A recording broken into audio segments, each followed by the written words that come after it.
రిలేటెడ్గా మనకి sub topics వచ్చేసి ఒక 4 సబ్ టాపిక్స్ వస్తాయమ్మా.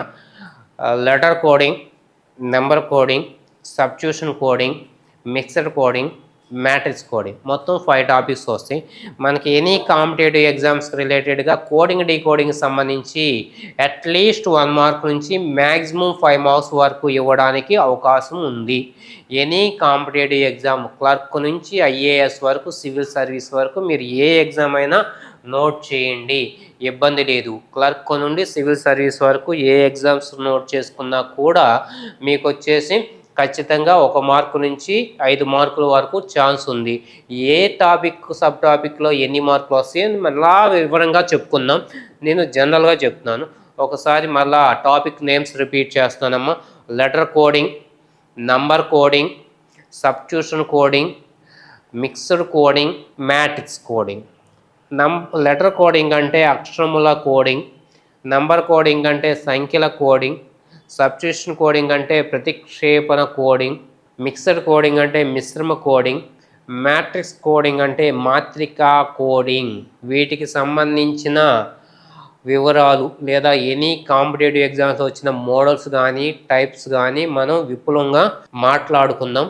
ప్రతిదీ ఇక్కడ ఇచ్చిన మోడల్స్కి రిలేటెడ్గానే మనకి ఎగ్జామ్లో అడగడం జరుగుతుంది. ఇక్కడ వచ్చేసి సబ్ హెడ్డింగ్ లెటర్ కోడింగ్ అనేది ఇవ్వడం జరిగిందమ్మా. దీనికి సంబంధించి డైరెక్ట్గా క్వశ్చన్కి వెళ్ళే ముందు వీటికి ఏమేమి కావాలి అనేది ఒకసారి అబ్జర్వ్ చేద్దామమ్మా. ఇక్కడ వచ్చేసి మనకి ఏమేమి కావాలి అనుకుంటే ఒకసారి చెక్ చేద్దాం. ఫస్ట్ వచ్చేసి లెటర్స్కి సంబంధించి ఏ టు జెడ్, లెటర్స్కి సంబంధించి ఏ టు జెడ్ నెంబరింగ్ అనేది మనకి కంపల్సరీ కావాలనేది ఆల్రెడీ బేసిక్ క్లాస్తో చెప్పాం. మళ్ళీ ఇంకొకసారి రిపీట్ చేస్తున్నాము. బేసిక్స్కి రిలేటెడ్గా లెటర్స్ కోడింగ్ డీకోడింగ్కి లెటర్స్కి ఏ నుండి జెడ్ వరకు ఉన్న నెంబర్స్ అన్నీ నేర్చుకుని ఉండాలి, అదర్వైజ్ ప్రజెంట్ అయినా నేర్చుకోవాలి. సెకండ్ వన్, ఓవెల్స్కి సంబంధించి డేటా మన దగ్గర ఉండాలి. నెక్స్ట్ కాన్సోనెంట్స్కి సంబంధించి ఏమేమి కాన్సోనెంట్స్ అవుతాయి అనేది తెలిసి ఉండాలి. ఫస్ట్ ప్రైమరీగా ఈ డేటా.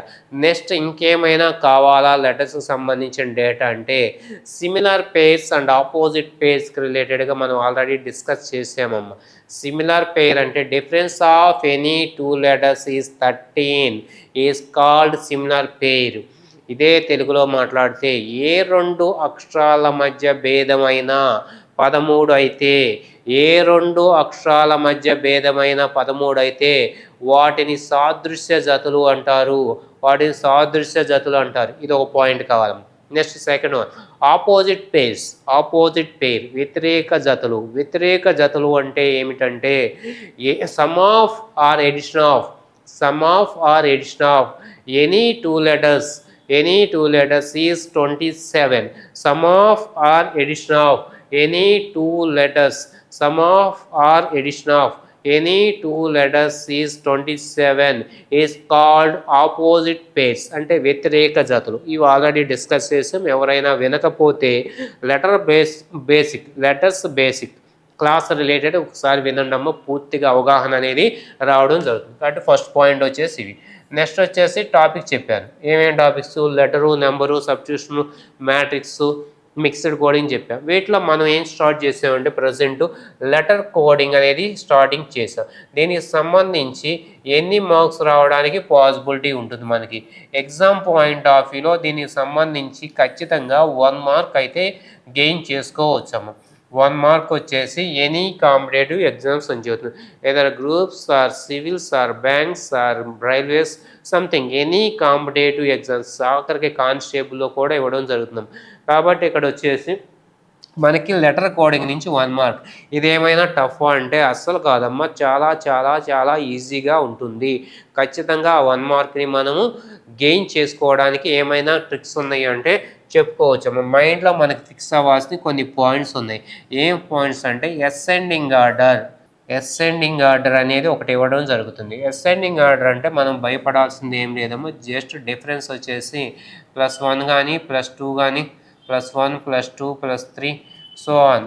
మ్యాక్సిమం ఎంతవరకు ఇంక్రీజ్ అవ్వచ్చు అంటే +6 వరకు ఇంక్రీజ్ అవుతుంది అమ్మా. ఎంతవరకు ఇంక్రీజ్ అవ్వాలి అంటే maximum +6.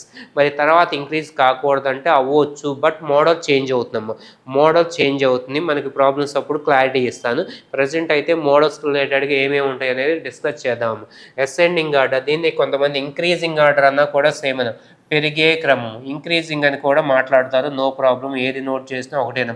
Ascending order or increasing order రెండిటికి మీనింగ్ ఒకటే, పెరిగే క్రమం. తెలుగులో మాట్లాడితే పెరిగే క్రమం, ఆర్డర్, పెరిగే క్రమం. ఓకేనా. నెక్స్ట్ వన్ వచ్చేసి దీనికి ఆపోజిట్ వస్తుందమ్మా. దీనికి ఆపోజిట్ అంటే మీనింగ్ వచ్చేసి descending order. Descending order, decreasing order అన్న డిసెండింగ్ ఆర్డర్ అన్న మీనింగ్ ఒకటేనమ్మా. దీనికి పెద్దగా పాసిబిలిటీ ఏం లేదు, అంటే కష్టపడాల్సింది ఏం లేదు. ఇక్కడ +1 తీసుకున్నారా, ఇక్కడ -1, -2, -3 సో అప్ టు -6 వరకు నోట్ చేస్తారమ్మా. అప్ టు ఎంతవరకు నోట్ చేస్తారమ్మా, -6 వరకు కూడా మనకి నోట్ చేయడం అనేది జరుగుతుంది. కాబట్టి డిసెండింగ్ ఆర్డర్ అని కూడా నోట్ చేస్తారు. Descending order or decreasing order. Decreasing అని కూడా మాట్లాడవచ్చమ్మా. ఏది మాట్లాడినా ఒకటే, తగ్గే క్రమము, తగ్గుదల, తగ్గుదలను చూపిస్తుంది. అంటే తగ్గుతూ వెళ్తుంది కాబట్టి తగ్గుదల లేదా తగ్గే క్రమం అంటారు. నెక్స్ట్ వచ్చేసి ఇవి రెండు క్లబ్ చేస్తున్నాడమ్మా. ఏది ఇంక్రీజింగ్, డిక్రీజింగ్, అసెండింగ్, డిసెండింగ్ అంటే మిక్స్డ్ ఆర్డర్. మిక్స్డ్ ఆర్డర్ అనవచ్చు లేదా ఆల్టర్నేటివ్ ఆర్డర్ అనవచ్చు అమ్మా. మిక్స్డ్ ఆర్డర్ అని మాట్లాడవచ్చు లేదా ఆల్టర్నేటివ్ ఆర్డర్ అనేది కూడా మాట్లాడవచ్చు. ఆల్టర్నేటివ్ ఆర్డర్ అంటే ఇది సింపులేనమ్మా. ఒకసారి +1, నెక్స్ట్ -1, +2, -2 సో ఆన్, +6, -6, మ్యాక్సిమం వచ్చేసి +6 నుంచి -6 వరకు రావచ్చు. ఏది సార్ పాజిటివ్ నెగిటివ్ని ఆల్టర్నేటివ్ అంటే లేదమ్మా, పాజిటివ్ పాజిటివ్ కూడా రావచ్చు. అంటే 5, 6, 5, 6, 5, 6 రిపీట్ అవ్వచ్చు. లేదా -1, -3, -1, -3 అలా కూడా రిపీట్ అవ్వచ్చు. లేదా ఒక పాజిటివ్ ఒక నెగిటివ్ కూడా తీసుకోవచ్చు. అంటే మ్యాక్సిమం మనం ఆల్టర్నేటివ్ అంటే ఒకటి పాజిటివ్ ఒకటి నెగిటివే తీసుకుంటాం. నెక్స్ట్ 4th వన్ అమ్మా. 4th వన్ వచ్చేసి సేమ్ లెటర్స్ ఉంటాయి.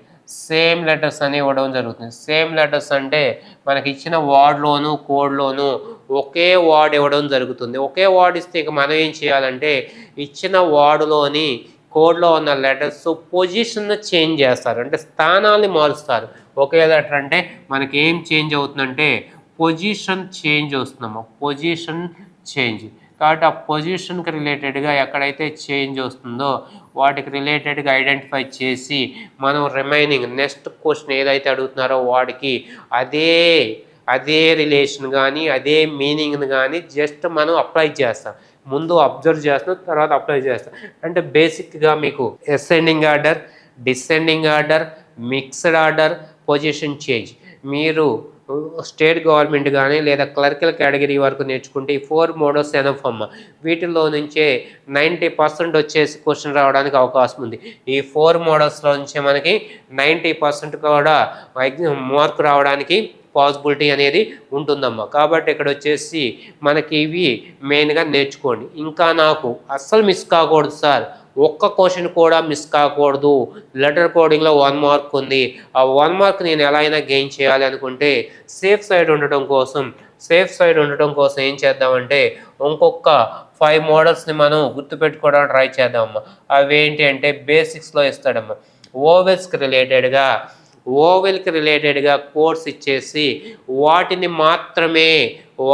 మాత్రమే చేంజ్ చేస్తే అది ఓవెల్స్ మోడల్ వస్తుందమ్మా. ఓవెల్స్ రిలేటెడ్గా ఎగ్జాంపుల్ కావాలంటే ఒక ప్రాబ్లం ఇస్తాను. Boy is coded as by అంటే బి ప్లేస్లో నో చేంజ్, వై ప్లేస్లో నో చేంజ్. ఏ లెటర్ చేంజ్ అయ్యిందమ్మా? ఏ లెటర్ చేంజ్ అవుతుందంటే ఓన్లీ ఓవెల్ రిలేటెడ్గా ఉన్న ప్లేస్ మాత్రమే చేంజ్ అవుతుంది. అంటే ఓకి సంబంధించి యు అనేది చేంజ్ చేయాలి. ఒకవేళ గాల్ అనే వాడికి మీరు ఆన్సర్ చేయాలి అంటే గాస్తో ఓవెల్ ఎక్కడుందో చూడమ్మా. గాల్ అనే వార్డ్లో ఓవెల్ ఎక్కడ ఇవ్వడం జరిగిందంటే 2nd ప్లేస్లో ఇవ్వడం జరిగింది. కాబట్టి ఇక్కడ ఐకి రిలేటెడ్గా ఓ తీసుకోండి, లేకపోతే యూ తీసుకోండి. నెక్స్ట్ ఏది వస్తుందమ్మా? ఓకేనా. GORL అంటే కాన్సోనెంట్స్ ఏమి చేంజ్ లేవు. అంటే మనకి ఇక్కడ దీన్ని ఓవెల్ బేస్డ్ క్వశ్చన్స్ అంటారు. ఓవెల్ బేస్డ్ క్వశ్చన్స్ కింద ట్రీట్ చేస్తారు. ఓకేనా. ఇవి ఎప్పుడన్నా వస్తాయి, రెగ్యులర్గా అయితే రావమ్మ. ఓవెల్ బేస్డ్ వచ్చేసి రెగ్యులర్గా వచ్చే ఆల్రెడీ చెప్పుకున్నాం. ఏమొస్తాయి, అసెండింగ్ ఆర్డర్ కానీ, డిసెండింగ్ ఆర్డర్ కానీ, మిక్స్డ్ ఆర్డర్ కానీ, సేమ్ లెటర్స్ కానీ రెగ్యులర్గా వచ్చేవి. 90% అక్కడే వస్తాయి. ఒక 10% కోసం మనం ట్రై చేస్తాం.